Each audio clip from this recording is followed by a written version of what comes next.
మిమ్మల్ని నేను తప్పనిసరిగా ఇక్కడ దృష్టిలో పెట్టుకుంటాను. ముఖ్యంగా మేము ప్రతిరోజు ప్రతి నెల ఇక్కడ రైతులకు ఇచ్చేటువంటి మాఫీ ఏదైతే ఉందో ఒక్క జిల్లా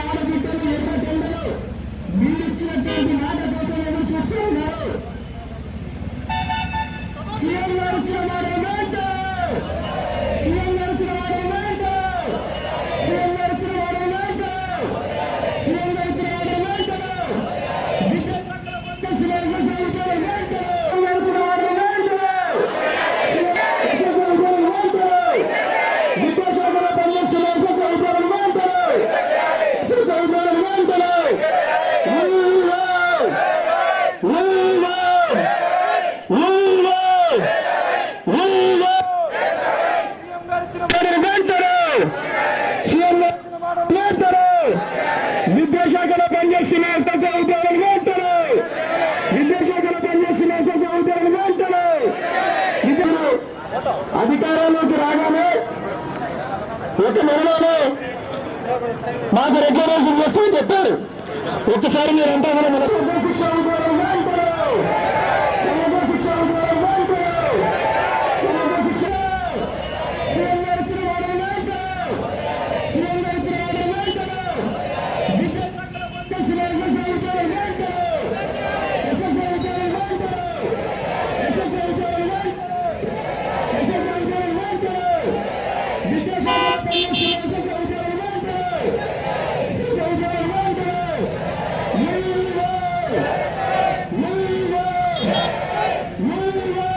అయ్యా సీఎం రేవంత్ రెడ్డి గారు మీరిచ్చిన మాట ప్రకారం ఈ తెలంగాణ రాష్ట్రంలో ఉన్నటువంటి సమగ్ర శిక్ష ఉద్యోగులందరినీ కూడా అధికారంలోకి రాగానే 1 మంత్లోనే 5 నిమిషాలలో మీ ఫైల్ పైన సంతకం పెట్టి మీ 19,000 మంది కుటుంబాల్లో వెలుగులు నింపుతానని చెప్పేసి మాట ఇచ్చారు.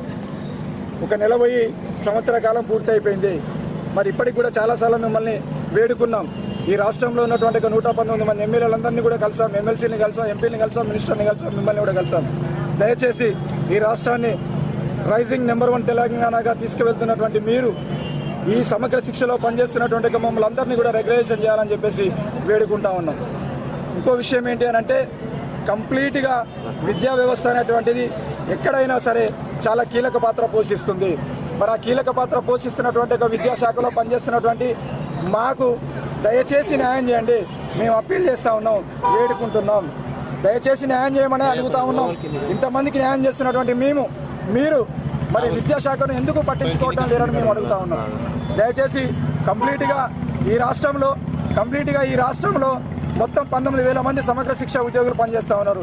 దాంట్లో 70% మంది మహిళలే ఉన్నారు.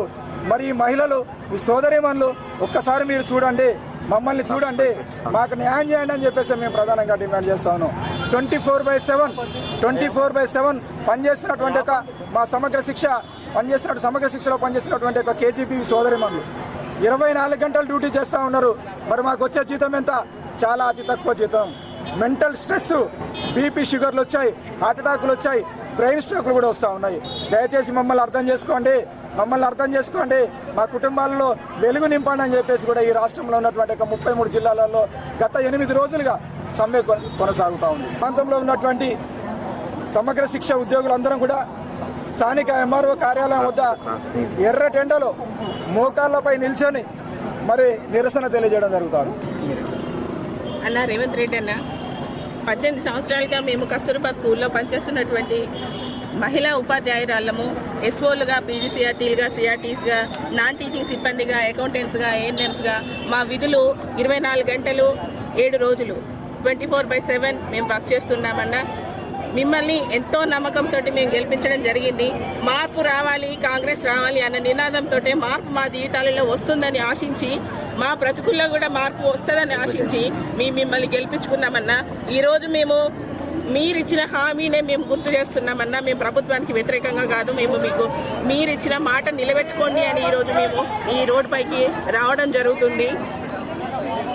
మా జీవితాల్లో కూడా వెలుగులు నింపుతారని ఆశిస్తూ మిమ్మల్ని గెలిపించుకున్నాం, కాంగ్రెస్ ప్రభుత్వాన్ని తెచ్చుకున్నాం. కాబట్టి మీరు మా ఈ కొత్త సంవత్సరం ఎన్నో ఆశలతోటి మీరిచ్చే హామీని నిలబెట్టుకొని మా జీవితాల్లో వెలుగులు నింపుతారని, మా యొక్క కష్టాలన్నీ మీకు తెలుసు, మేము వివరించాల్సిన అవసరం లేదు. ఎందుకంటే గత సంవత్సరం జరిగిన దీక్షా శిబిరానికి మీరు విచ్చేసి మీరే మా బాధలని తెలుసుకొని మీరే మా ముందుండి నడిపిస్తారని, మా ప్రభుత్వం వస్తే మీ జీవితాలలో మార్పు వస్తుందని మీరిచ్చిన హామీని నిలబెట్టుకోవాల్సిందిగా మేము మా కేజీబీవీస్ అండ్ సమగ్ర శిక్ష ఉపాధ్యాయుల సంఘం తరఫున మేము కోరుతున్నామన్నా.